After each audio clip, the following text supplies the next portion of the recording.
So, what our day is today is a review of our summary, continuing review. I tried to send it out. Did anybody get that? Yes, I got it. Okay.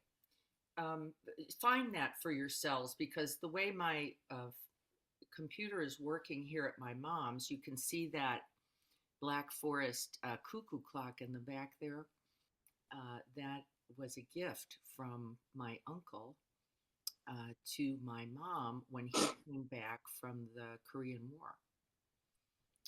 And it is there still and has a lot of meaning for her. So it hangs there, not keeping time at all, or keeping a different kind of time, we might say. So there was this poem, and I'm going to read it for you because as I thought about this day today, as I came on this morning at my mom's here in Hemet and I saw the headlines and I reflected on a few of the things I had read. One of them was by Robert Reich.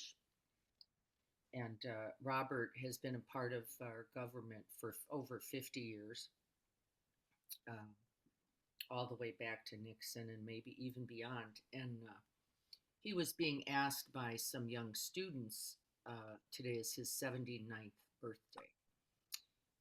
He was being asked by the students, uh, is there any hope? Is there any hope? Are we lost? Is this hopeless? Is there any possibilities for peace or change or care, compassionate regard for our brothers and sisters? And he was really dramatically hopeful. And he says, and they asked him, one of the first questions they asked in this video was, has there been a worse time? Or are we there? Have we hit the bottom of our history? And I know we're all thinking that and have thought that. And you have thought that before, and I have thought that based on pains or confusions or not knowing or having a certain future. And he said, no, we're not even close, really. And he named the time, and most of you will remember it too. He named the time when Martin Luther King was shot, and not so long after Martin Luther King was shot, and the cities were literally ablaze. Anybody remember this? They were on fire. Uh, there were riots in the street. You didn't know the next day. You were pretty sure our idea of stability or certainty or democracy uh, was coming to a complete end. The Vietnam War was a disaster. We couldn't get out, we couldn't get in. Um, and he said, no, that was a much worse time because what he was very clear about with this young group is we have you, and you're smart and you're wise and you care about things, and you're here talking with me um, with greater than 50 years between us. And it matters. It matters. And so today, what seemed most important to me, um, no matter the winds of the day, right, as the Buddha says, the winds of the day blowing in all directions, it matters how you live this day. And on difficult days, right, I think we can forget that. We can go, there's no point, there's nothing to do. Um, and it is wholly not true. And I think what Robert Reich was saying to these young people is, live the day, do the thing you know how to do. And it's the reason we're all here now, right? Practicing together. And as we talked about on Saturday, then a bit, this idea of repetition of the good, that we find a phrase, a word, some vows, a poem, um, and that we recite them every day. And that we recite them not out of some kind of deadened blah, blah, blah. And in fact, I get offended. One of the worst, and I love this man, by the way, he's a lovely monk, Thanissaro Bhikkhu from Valley Center. Anybody ever go up there to the Metaforest Monastery up in Valley Center? This is a stunning scholar of the Pali texts, and Tongef is how he's referred. And Tongef rushes through every single recitation he ever reads. And he talks so fast that you can't actually hear the words or know what he's saying. And I've always been distressed by that, because what I'm talking about when I talk about recitations is that you let your heart hear it. That you let your heart hear it. That the words maybe not so important to the ear. And that you say it, whatever it is you're going to say, because I've asked everyone to make a commitment to this. You say whatever you say with your whole heart, mind. And we're going to recite, as an example, some possibilities of things as a group. And you should have gotten those also. Did anybody get that? The 4 vows and the Bodhisattva prayer? Yeah. Yeah. Why did I send it out, do you think, again? Because we need constant reminders. Yeah. And you're not saying it. You're not saying it. How do I know you're not saying it? Because 3 of you can recite it with me. That's 3 of you can do it. Now, by the way, I think it's important that I can say it. And I think you think it's important that I can say it. But I actually think it's important that you can say it. Because I think we're going to need to say it. I don't think you're going to be able to count on me. You will be able to count on me reciting it. But I think you better hear it with your own ears, and then listen with your own hearts. Because there will be moments, won't there, like there was this morning for me when I saw the headlines and understood where we were and where our place was in this world. We won't always be together just like this. It's lovely, though, when we are, and it matters. But how do we hold on and hold up and lift each other up when we're not? And the neuroscience says, by the way, this isn't me, repetition. Repetitions. You repeat it. You say it again, and then you say it again, and then you say it one more time, and you say it when you're in a good mood, and you say it when you're in a bad mood, and you say it when you felt like it, and you say it when you don't feel like it, and you just keep saying it. And so whether that's the prayer of our Father, whether that's the Bodhisattva prayer, whether that's something, it doesn't matter to me. I just want you to keep saying it. And then I want you to make a commitment to this group, to saying that when we are together, that we commit ourselves. All right, so we're going to do that today, and then we're going to keep doing it every day, because when I remember, which is what is constantly being asked of us, isn't it? To remember. When I remember, then the truth is I calm. My body mind is stabilized. I rest in that larger, greater truth than any one headline or any one action or any one moment. And we all need to be able to hold that in some way that's real and not imagined.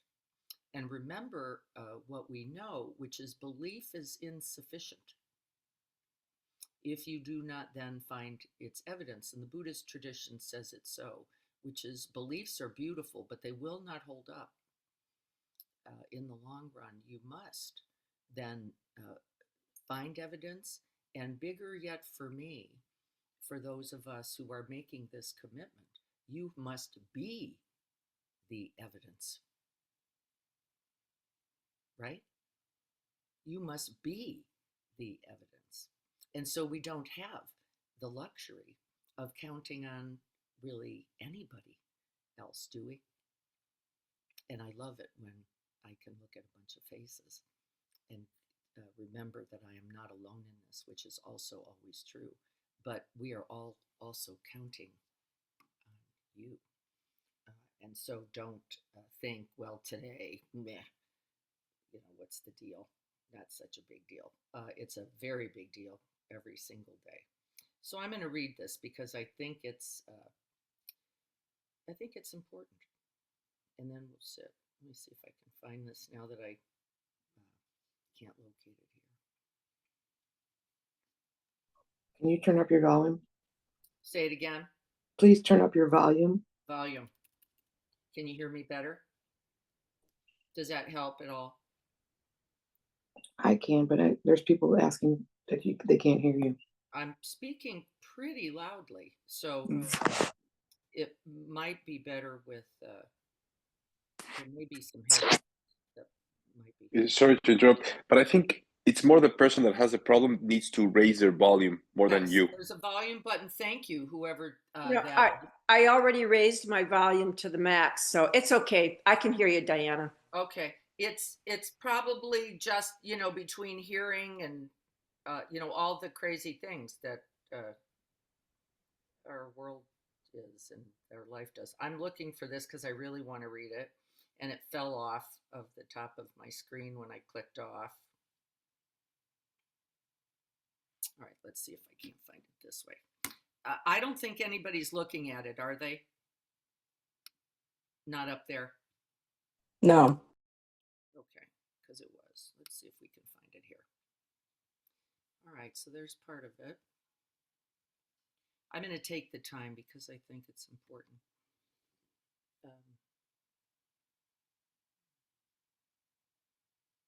I always hate when this happens like this, but we're going to work with it.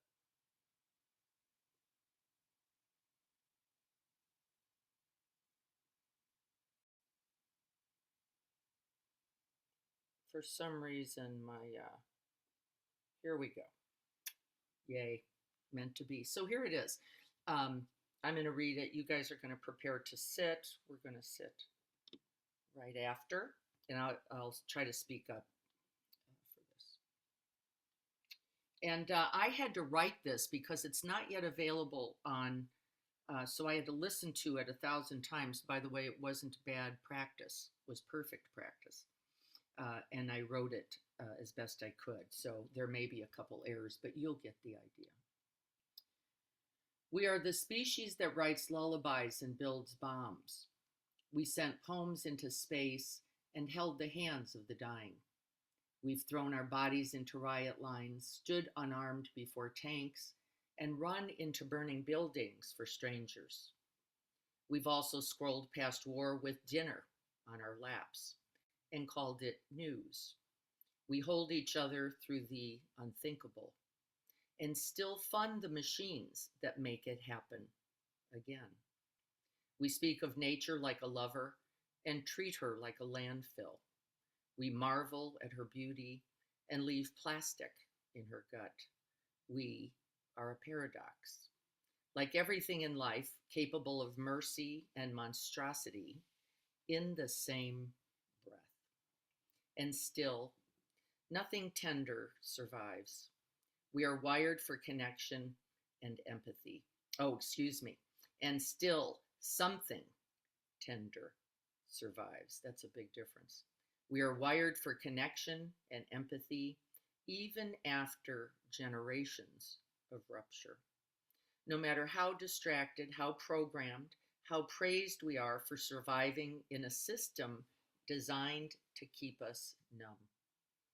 There comes a moment when the grief breaks through the dam we built to temper our humanity. Something in us refuses to die, A child's cry we can't unhear. A man digging through the rubble with his bare hands, searching for pieces of his family. A woman screaming at the sky as her entire lineage is erased before her own eyes. And suddenly, the comfort just doesn't fit. The dissociation does not hold anymore. We feel it all. The grief, the rage, and the unbearable need to do something. And it does not make us weaker. It makes us dangerous to every system built on staying disconnected. Because once we truly remember, we stop pretending this is normal. And that's how we come back to life.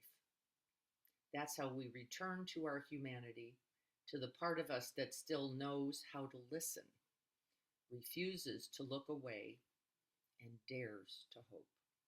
It's not too late to be human again.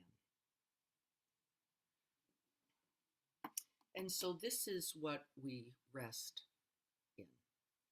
We sit, don't we then, in this profound humanness. And so we're going to prepare to sit. Thank you all for joining me this morning. Don't have my bell with me at Mom's. Let the bell then be this quality of your own awakened heart.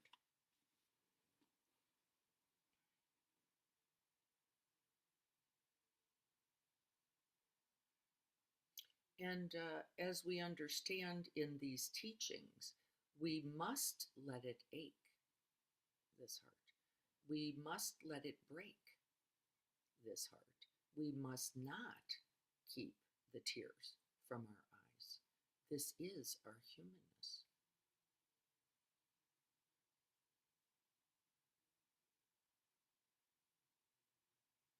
And so we are still.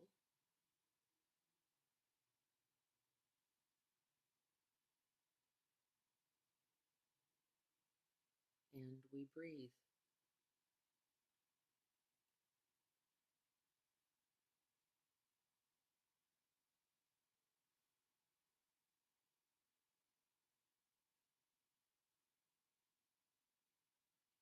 And we breathe again and again as we forget so often in a day, we breathe right into this heart space.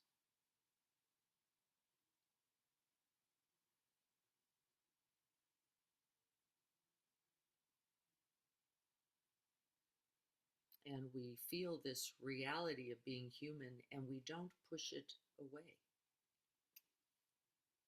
This gentleness, this tenderness, this essential, it's essential vulnerability.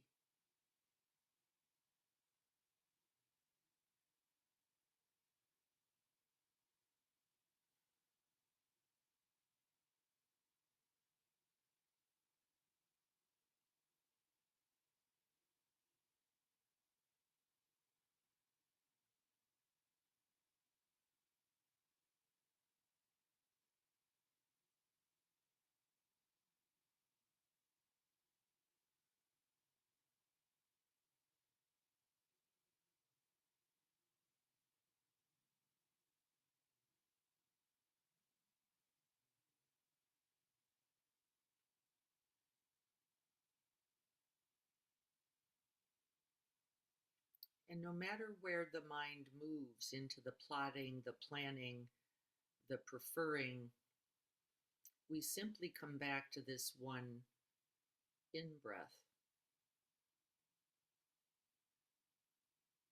And we let it break us open again.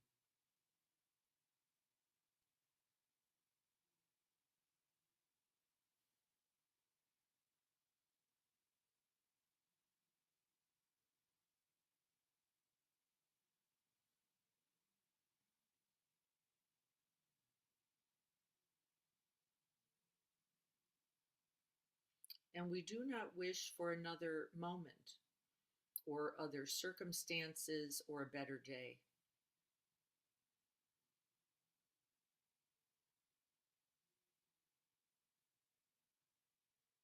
We stay right here in this body.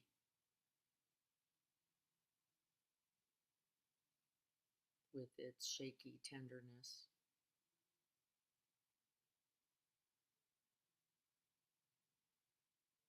Right here in this heartache.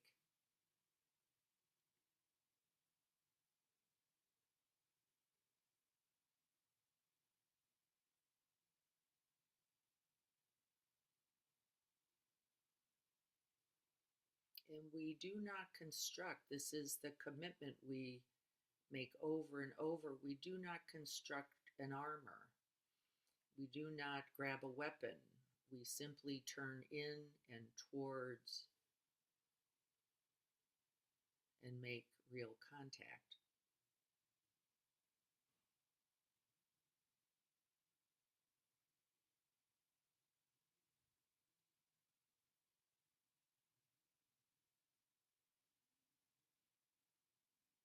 And we remember that this is the tenderness of all beings. Those in Israel, those in Iran, those here, all those beings everywhere.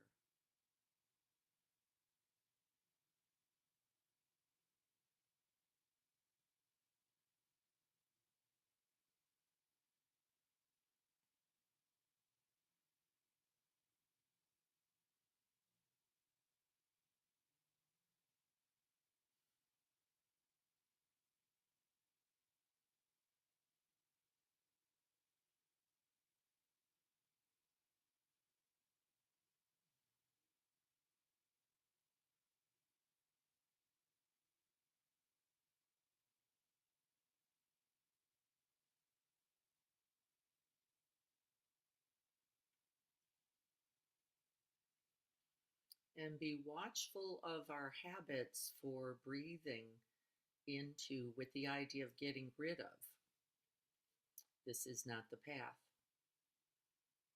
We must know this tenderness, this fear completely.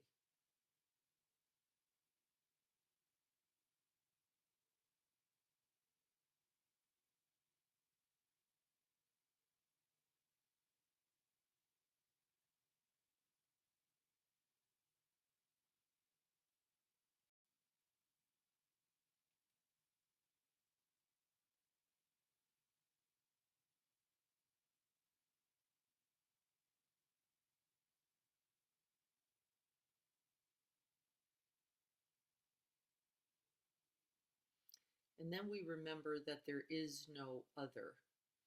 There is only this heart.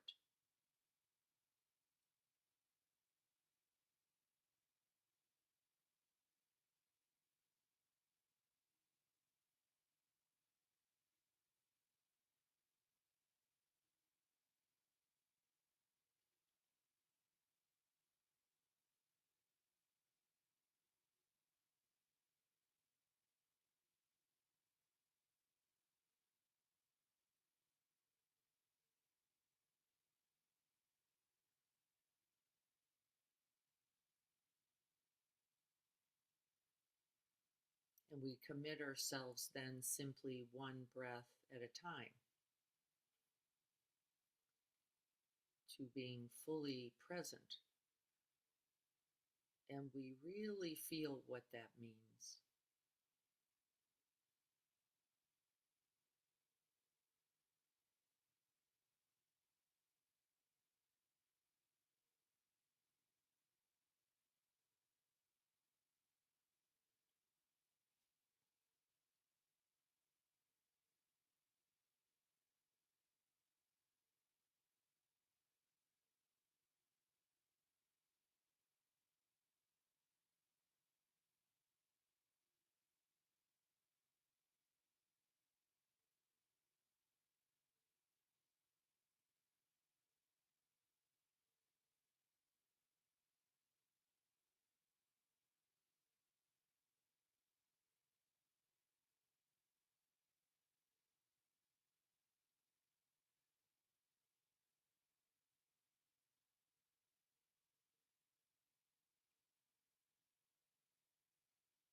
we see if for just a few moments we can't create this essential space and room,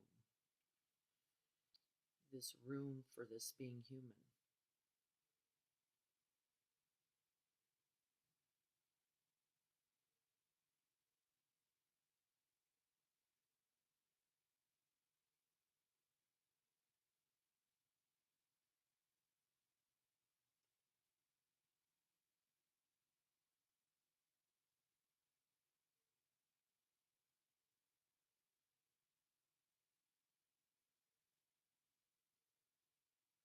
And then we do it again.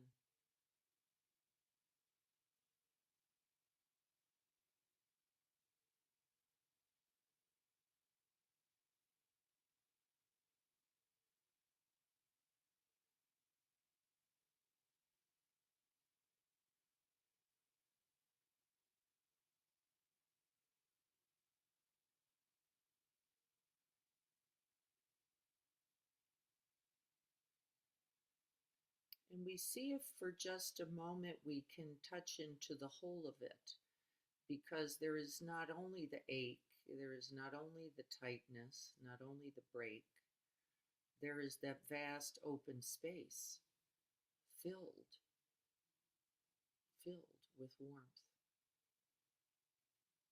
with compassion, with love. And this aching heart asks that you bring it right here. That not only do we know this truth, but that we respond.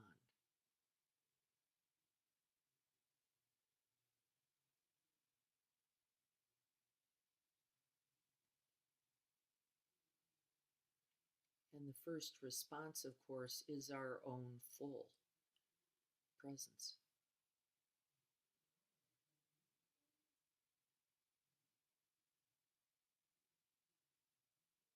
There is nowhere else to go.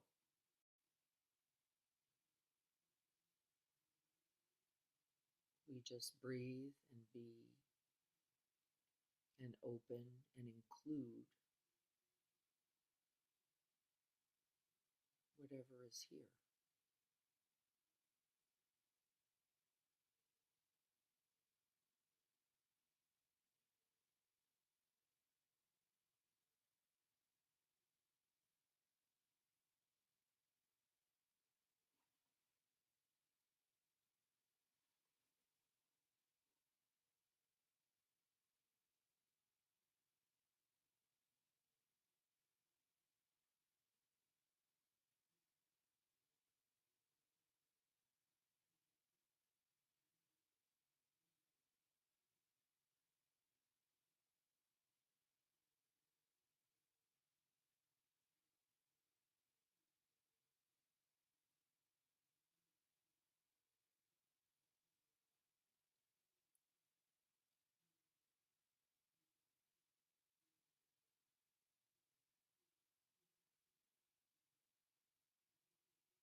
And whether you recognize it here or not, it's not important.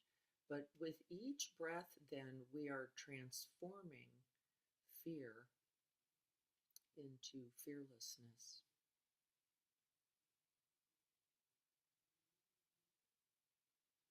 It's not the aspiration of the practice, it is simply the fruit we gain in capacities,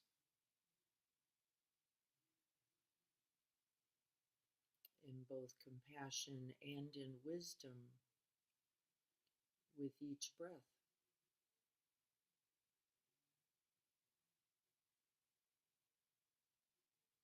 We feel our own pained, vulnerable, or fearful hearts, and we also see very immediately what occurs when we stay.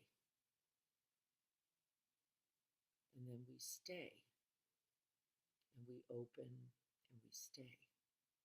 And we see that something else, something greater, greater than the fear, greater than the pain, greater than the confusion is right here.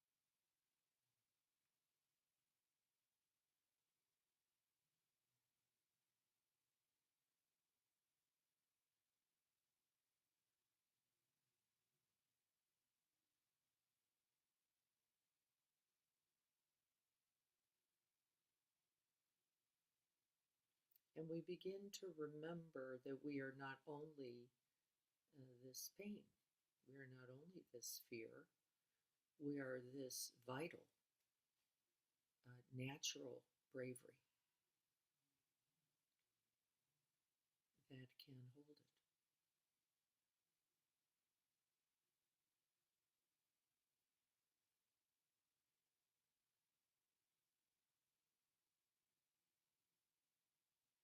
And we know ourselves.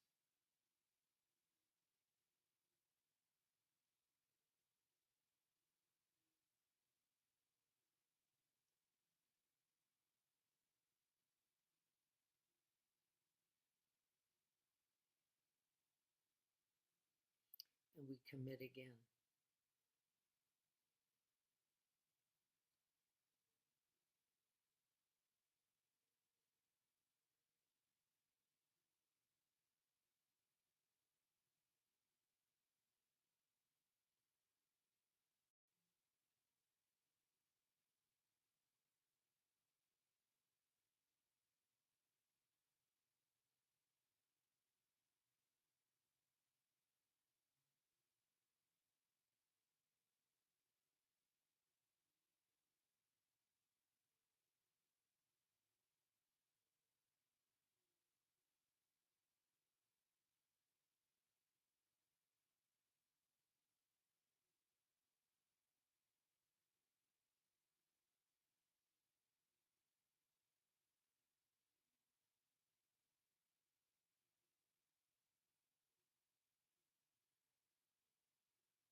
And then we breathe not only for ourselves, we can feel the reality of this vast, open heart mind. There is now room and space to include not only our own pain, not only our own fear or confusion, but that of another. And we begin to breathe in, it's natural for not only ourselves, but all those others, just like me, who feel this too. Let it be one, many, or all. See what's true for you right now. Let it be enough.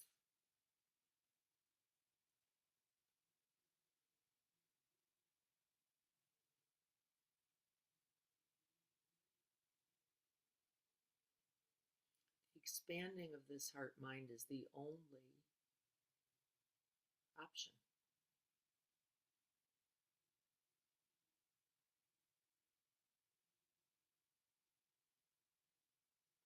And we can let it happen in its own time.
And as we breathe, we can recite the boundless abodes and choose the ones that can be felt today. So, what comes to mind is, may we have peace.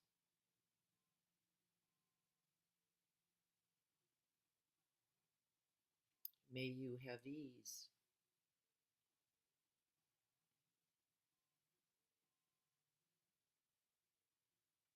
May you have the courage, the strength, the determination to continue just one more breath.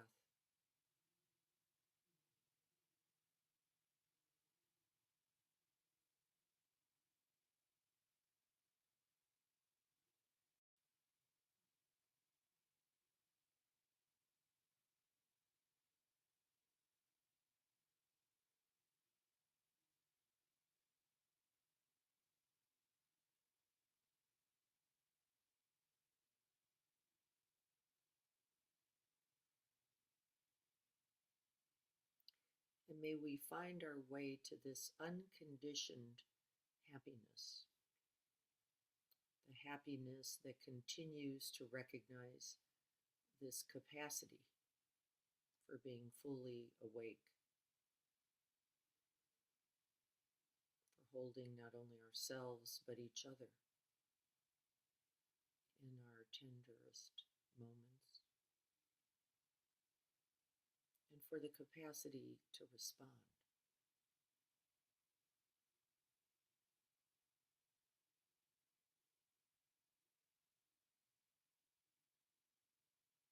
With care, with gentleness, and even a certain ferocity, we will commit ourselves again and again.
We commit not only the open heart, but this quality of mind.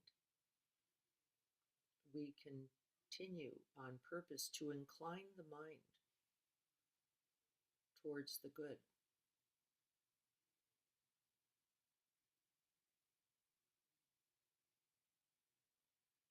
With wise hope for peace, for ease, for happiness and well-being.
And then we commit ourselves not only in this moment, but in the aspiration for being available, present, compassionate, and wise in each moment. And we guard the mind.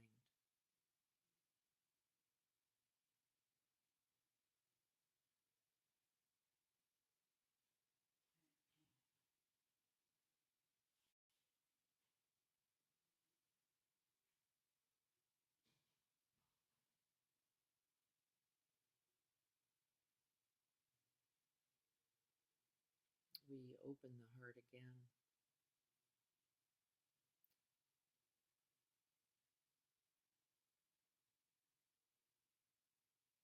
And we soften and we still the body.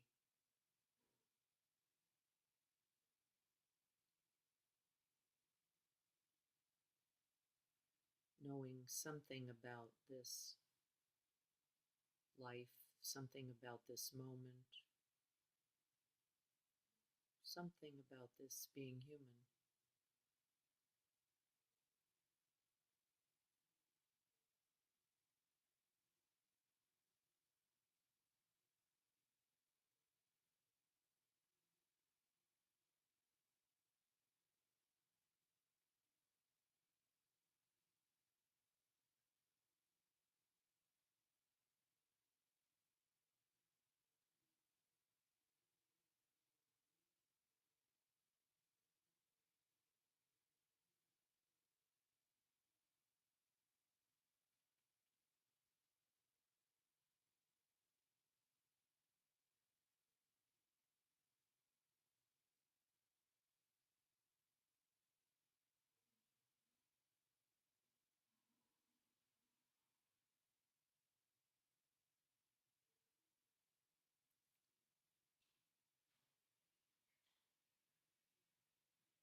Beings are numberless. I vow to free them.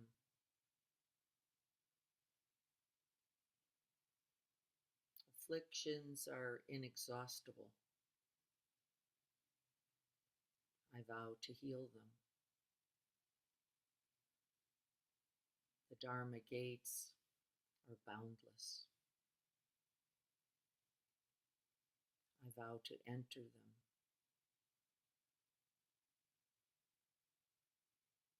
Compassion's way, achievable.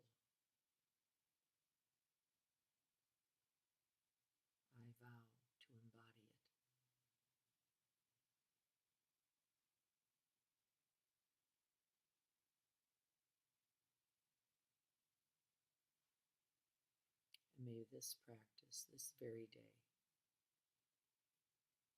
contribute.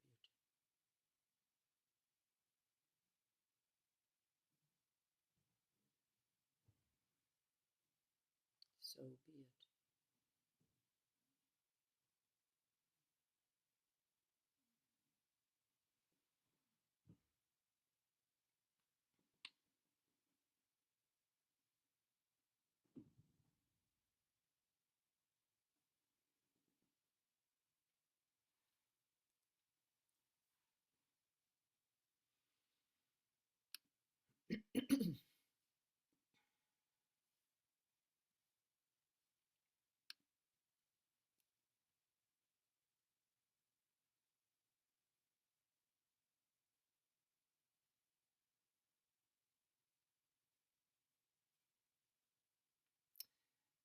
Kathy says right here, it's better.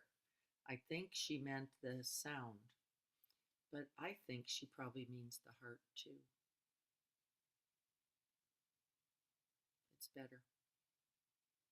It's better when we remember, isn't it? When we don't get locked in only the truth of suffering. And though it is the noble first truth, it is not the end. It is not the end of the story, thankfully.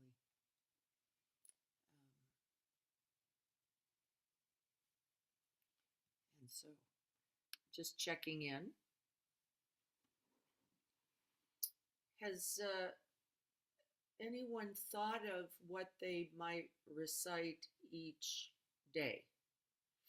Remember, we have the Bodhisattva vows available. We have the Bodhisattva prayer available. We have your own amazing creative recitations available. Has everybody come up with something?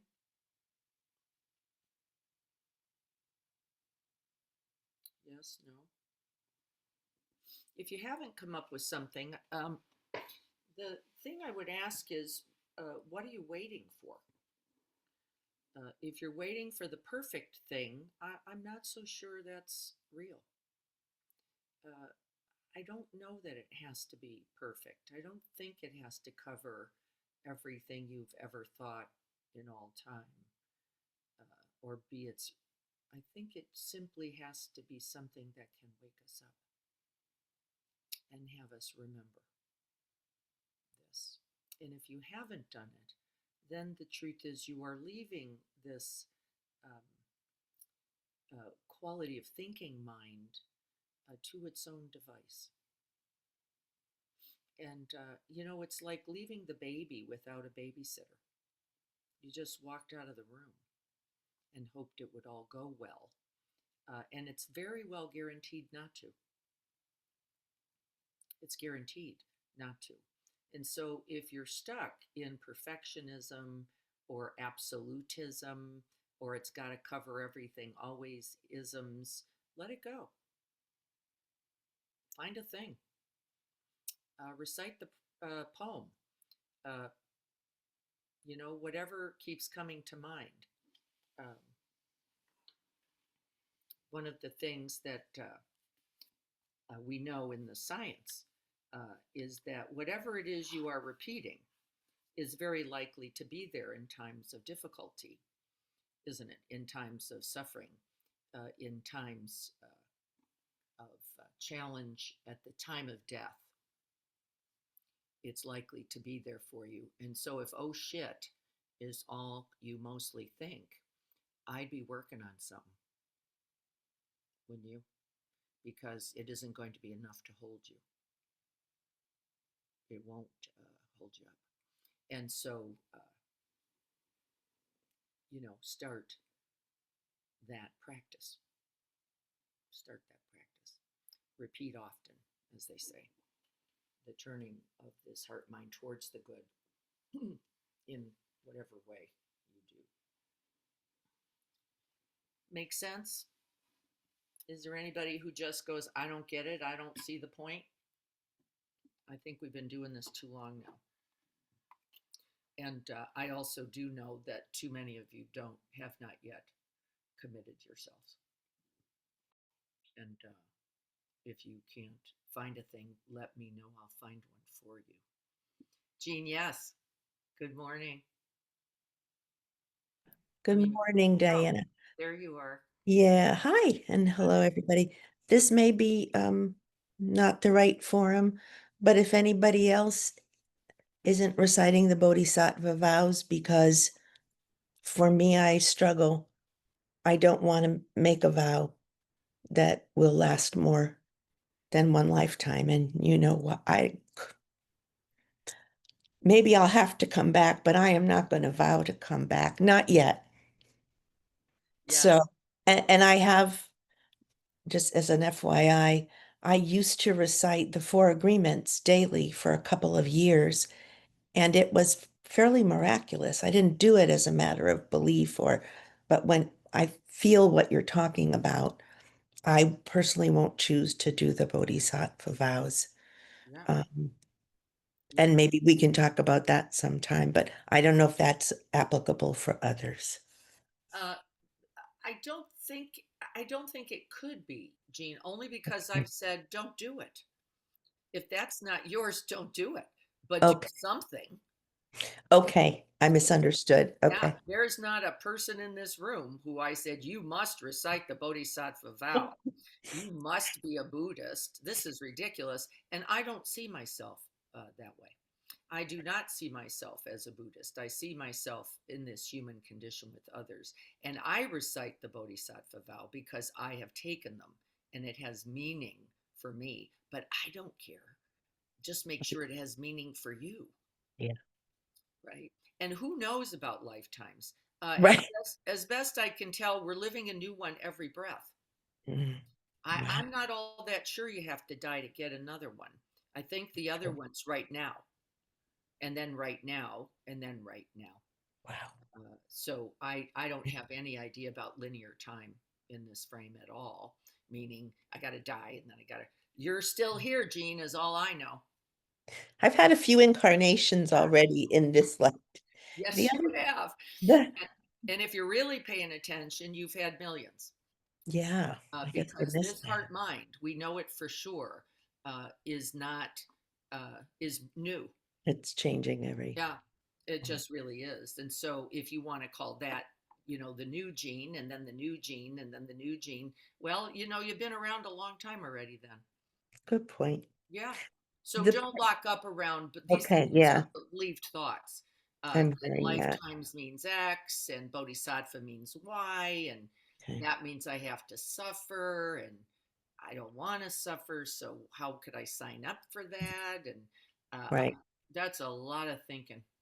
Oh yeah, that's true. It's a lot of thinking. I don't think that much. I don't have as great a brain as you do, Jean. So I really keep it simpler, which is what invites love, connection, Mm. the heart bigger than my fear Mm. this moment. And then I run as fast as I can to it. Towards that. Yeah. Uh-huh.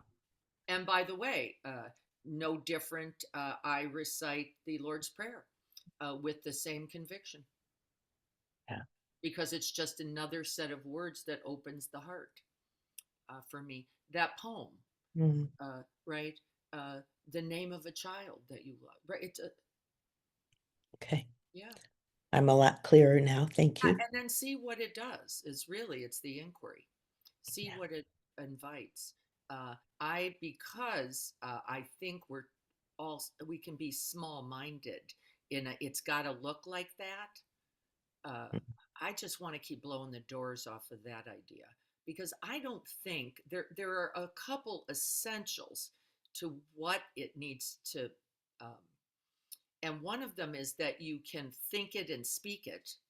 Those are two of the essential rubrics. That it can be repetitious, you can remember it, is the third. This is all according to the neuroscience, not according to Buddhism, by the way. And that it be something that invokes you, that lights you up, ignites your heart.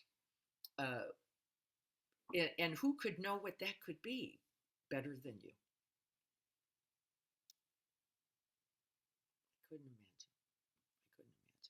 Does everyone understand what I mean?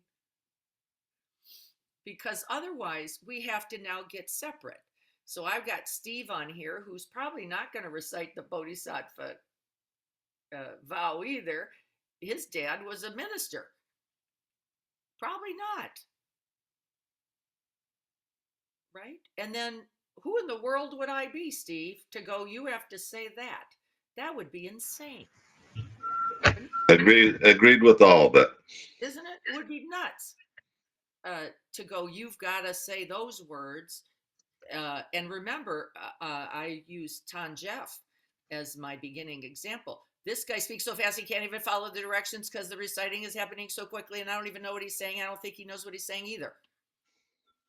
Well, this doesn't seem valuable to just get the words in an order. Forget it. Forget about it. What's the point of it? Just to say you did it? Forget it. Don't do it. Say the 5 words you can say that actually invite that ignited open heart. What are they? I don't know. You've got to feel the truth of that. And by the way, in the tradition, both in the Buddhist tradition as well as in the neuroscience, it says it isn't just the heart, it's the clear seeing mind awakened, that we are not separate, that there is no distinction, that whoever we're bombing today there are consequences for us all in it. Right? So Diana. Yeah, Steve. Good So morning. one that I can agree with that, has served me well for a long time, and I definitely need it now, is just 3 words, and it's just peace, be still. Beautiful. Beautiful. And that doesn't seem to be require much of a belief, does it? There's not so much stuff in there, is there? Right. I think we can all agree to it. Yeah. Right? You don't have to have a belief. And if it does boil down to a belief and not something you know, I wouldn't recite it. Would you? Because now you're hanging on to all the wrong things. You're literally on the edge of nothing, and it's certain to crumble. If it's based on belief, what do you know? What can you say? Well, Steve just said one of them.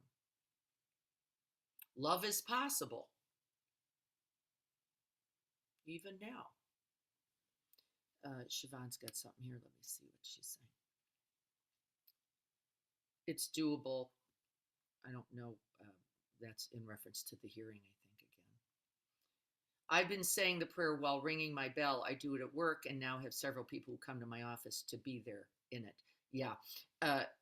When we're in retreat, Carrie and I have a practice, and that I do as well, which is we call all those others to mind who we are holding in love and care and compassion, in wisdom, and we ring the bell. And isn't it beautiful? And it reminds us, and the bell is the awakening, right? So how perfect. It would be a great commitment and intention for all of us to send our daily prayer blessings to you. I would love that. You know why? I would love to read them. And we don't have to say whose they are. We could, right? Just that day, we could do that one. How lovely would that be? Where is my bodhisattva, my bodhicitta heart beautiful, Kathy? Yeah, they're all meaningful because they're so heartful. They're all heartful. And so that's what we're looking for. So that we've got this cleared up a little bit.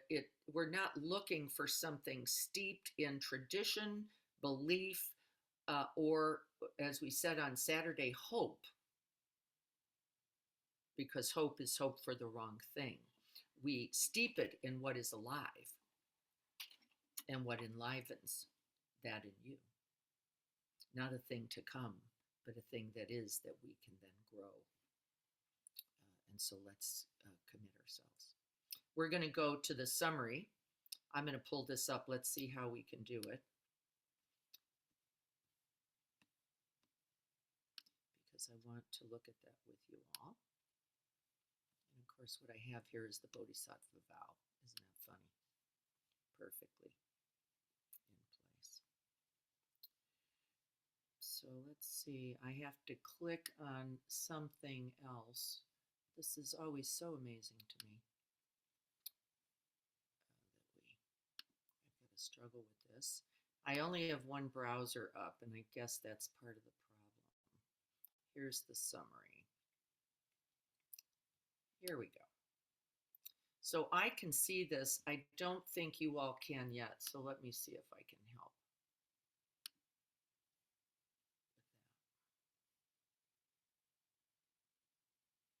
Carrie, can you hear me? Can you come on? Because I can't hear you. Maybe you can't hear me. Let's try.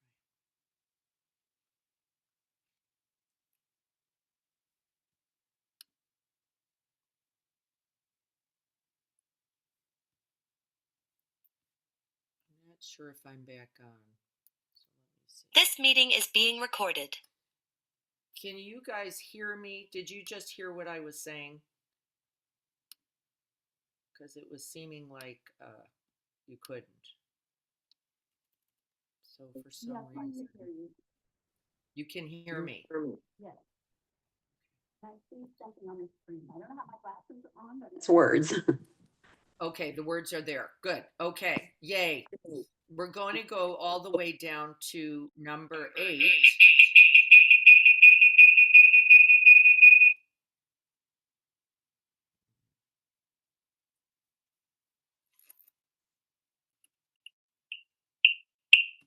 No.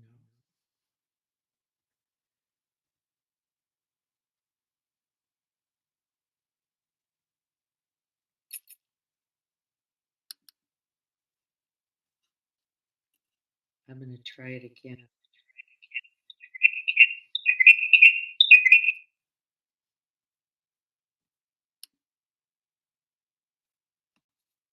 Terry, am I on twice?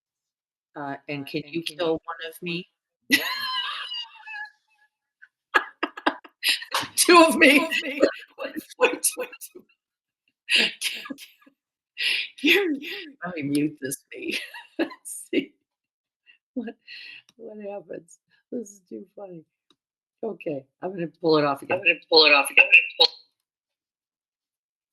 Okay, I see Carrie. I see me down here, and I see me up there, Carrie. So I don't know why. Do you? I see me in 2 spots. I'm going to kill one of me. Sorry, and see a group. I don't know. Let's just see if we can make this happen. Unmute. I don't want to do that. But I'm on. Gosh. We're going to try one more time. All right. We're going to hang on for one more minute. This is such good evidence that I need like constant support. So,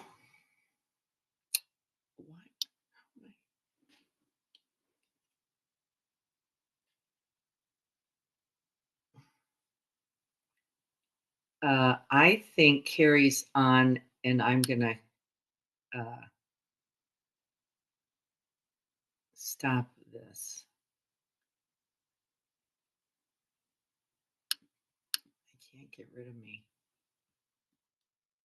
folks. So I don't know. Let's try it this way. Let me kill this one and see if I can't unmute that one. I think Carrie might have left, which might make this a little confusing.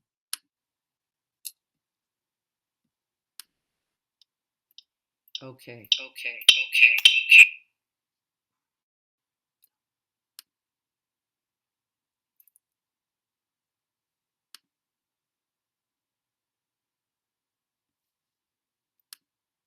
All right, let's think about this. One of me has to go away. Can I kill this? Let's stop the video.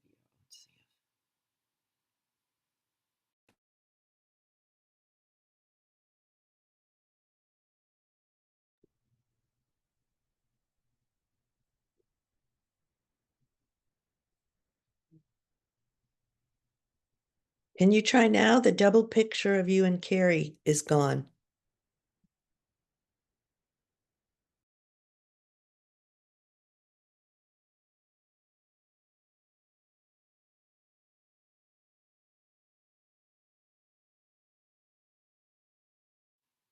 Can you hear me now?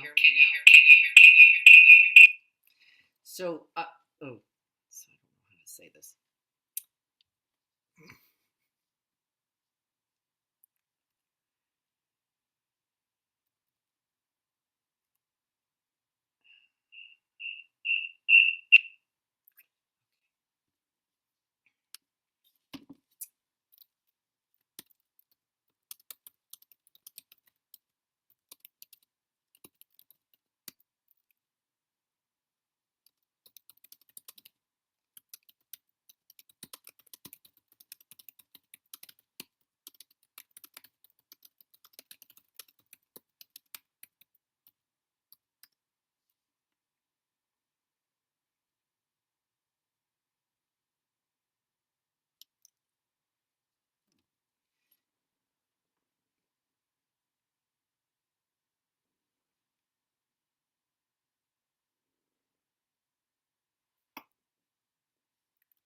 Everyone read chat.